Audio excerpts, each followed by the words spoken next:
La confusion au Mali, selon la junte au pouvoir, plusieurs groupes armés qualifiés de terroristes ont attaqué des positions militaires à Bamako et autour de la capitale. Des attaques aussi et au même moment rapportées donc à Sévaré, dans le centre du pays, à Kidal, à Gao notamment. On retrouve tout de suite notre invité dans cette édition. C'est vous, Jean-Hervé Gézéquel, directeur du Project Sahel à l'International Crisis Group. Merci de prendre quelques instants pour répondre à nos questions sur France 24.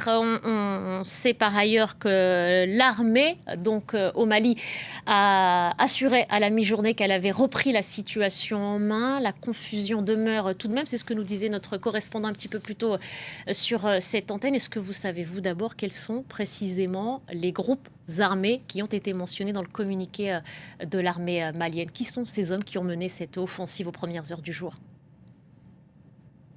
On en est encore aujourd'hui dans un moment d'incertitude, hein. Les événements sont encore en train de se produire, donc je crois qu'il faut rester très prudent sur les événements qui se déroulent. Mais voilà, il semble que, en tout cas sur la ville de Caille et probablement aussi sur Gao, ce sont essentiellement des éléments du Front de libération de l'Azawad. Même si là, on parle aussi éventuellement de présence d'éléments de groupes se revendiquant du djihad armé, et notamment du JNIM, hein, la Jamaat Nusrat al-Islam wal-Muslimin, qui est le principal groupe se revendiquant du djihad armé là, actif au Mali. Pour les localités du centre et autour de Bamako, c'est probablement eux qui sont les plus actifs, même si voilà, à l'heure, là, on n'a pas encore de revendications. Mais au vu de ce qui s'est passé ces derniers mois, ces dernières années, c'est très probablement eux qui sont à la manœuvre. Avec quel objectif? Est-ce qu'ils ont des intérêts communs, que ce soit le FLA, si on parle donc de ce groupe-là, Front de Libération de l'Azawad, et le JNIM, et pourquoi est-ce qu'ils ont mené simultanément ces attaques maintenant? Encore une fois, hein, c'est trop tôt. On va dire, les attaques sont simultanées, mais quel est le niveau de coopération? Il est prématuré pour se prononcer là-dessus. Et c'est vrai que ces groupes-là ont des ennemis communs, à commencer par les autorités maliennes et leurs partenaires. Par contre, ils ont des agendas différents. On a vu dans le passé, hein, il y a plus de 10 ans déjà, hein, il y avait eu au fond des convergences similaires qui avaient eu lieu entre groupes se revendiquant du djihad et puis groupes qui suivaient plutôt un agenda autonomiste ou séparatiste. Mais c'était fini, et c'était fini aussi par des affrontements. Là, pour l'instant, je pense qu'on peut parler voilà, à minima de coordination au vu de la simultanéité des attaques voilà, le même jour sur des localités qui s'étendent du sud au nord du Mali. Et est-ce qu'on sait comment est-ce que ces groupes-là ont pu s'armer et comment est-ce qu'ils sont financés pour pouvoir, encore une fois, avoir pu mener des attaques de cette ampleur à plusieurs endroits et en même temps? Non, mais enfin, il faut voir que ce sont des groupes qui existent depuis plus d'une quinzaine d'années. Donc, euh, les économies de guerre sont bien en place. Elles sont différentes d'ailleurs d'un groupe à l'autre, hein. C'est des questions qui ont été explorées maintes reprises par toute une série d'acteurs, dont nous à Kreis Group. Hein. Pour prendre l'exemple d'un groupe comme le JNIM, il y a toute une économie qui passe aussi par la taxation des populations, le prélèvement de la zakat, des réseaux aussi logistiques qui s'étendent à la fois à travers les zones désertiques, mais qui vont aussi puiser parfois, qui vont s'étendre jusqu'aux espaces côtiers. Donc il y a des chaînes logistiques très bien mises en place depuis des années qui permettent à ces groupes de s'approvisionner. Les attaques sur aussi les garnisons militaires permettent de s'approvisionner en armes. Donc voilà, il y a voilà, de multiples manières dont ces groupes à la fois se financent et s'approvisionnent en armes. Avec un ancrage fort, donc vous le dites, avec une organisation logistique plutôt bien organisée manifestement. Est-ce que ça traduit aussi l'impuissance, ça, de l'armée sous les ordres du général Assimi Goïta, d'avoir réellement un contrôle sur l'ensemble du territoire? Est-ce qu'il y a aussi là une révélation d'impuissance de ce côté-là? Alors, je ne parlerai pas d'impuissance, je pense que la puissance est sans doute un mot trop fort. Je crois que il y a un affrontement, il y a une guerre, et cette guerre-là est passée par plusieurs phases. Il y a eu une montée en puissance incontestable de l'armée malienne ces dernières années, l'acquisition de nouveaux matériels, le déploiement d'opérations beaucoup plus fortes que dans les années 2010, dans certaines régions, notamment au centre du Mali. Donc, l'armée malienne avait développé une capacité à exercer une pression renouvelée dans les zones rurales. Mais à l'inverse, en fait, les groupes comme le JNIM ont aussi appris, au fond, à s'adapter à cette menace, à l'esquiver, et surtout à développer, je dirais, ces 2, 3 dernières années, développer une capacité, eux, à mettre une pression sur les villes et sur les très grandes villes. Et ça, c'est la chose un petit peu inédite.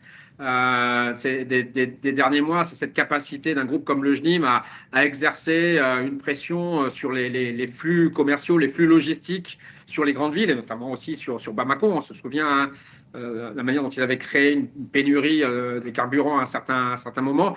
Et puis, plus que cela, c'est aussi d'attaquer. En octobre 2024, on avait eu la double attaque sur l'aéroport et sur l'école de gendarmerie. L'année dernière, en juillet 2025, on avait eu une série d'attaques aussi dans les villes de l'Ouest, Kay, Nioro, Diboli et d'autres. Ça n'avait pas été couronné d'un franc succès, mais ça avait montré cette capacité à mettre une forte pression sur les espaces urbains. Voilà, là, on monte encore d'un cran, un peu plus. Ces groupes-là démontrent une capacité à exercer une pression très forte, à attaquer parfois jusqu'au cœur du pouvoir. Et jusqu'à Kati, Jean-Hervé Jézéquel, jusqu'à Kati, donc près de l'aéroport de Bamako, zone qui abrite tout de même la résidence du chef de l'armée. Ce n'est pas rien d'avoir pu atteindre cette zone-là. Non, alors bon, Kati, c'est pas près de l'aéroport, mais effectivement, non, je vous parlais près de la résidence. La zone de Sénou. Du chef de l'armée. À la fois la zone de l'aéroport de Sénou et effectivement la zone de Kati ont été soumises à des attaques. Il semblerait, ça demande d'être confirmé, mais il semblerait aussi que la résidence familiale du ministre de la Défense ait été attaquée, voire qu'elle explosé. Ça demande encore une fois à être confirmé. Mais oui. Mais si c'est le cas, ça traduit une vulnérabilité. Une capacité à mettre cette pression. Et si c'est le cas, ça traduit une véritable vulnérabilité de ce côté-là? Oui, tout à fait, oui. Il y a le niveau de ces attaques-là, elle franchit un cran supplémentaire. C'est pas inédit. Il y avait déjà eu une attaque sur la localité de Kati. En gros, Kati, c'est une ville garnison là où le cœur de l'appareil de défense est installé. Et donc, effectivement, ça avait déjà été attaqué, mais là, on a une attaque qui semble beaucoup plus substantielle. Pour autant, à l'heure où on parle, il ne semble pas que le JNIM se soit, par exemple, emparé d'un camp militaire dans la zone de Bamako, en tout cas. Je le disais tout à l'heure, l'armée disait donc avoir repris le contrôle de la situation. Quelle peut être, de votre point de vue, de la lecture que vous faites des événements, la réponse justement apportée par le pouvoir et par l'armée? D'abord, à court terme, la réponse, elle va être militaire dans les heures qui viennent. Et il faudra évaluer comment elle va se dérouler. Il y a encore, on parle, une très forte incertitude sur ce qui se passe au centre du Mali, au Petit Sévaré, à Gao aussi, ou en tout cas dans les environs de Gao, et puis surtout à Kidal, où certains disent que la ville est quasiment coupée en deux. Donc on va voir d'un point de vue militaire comment les opérations vont se dérouler.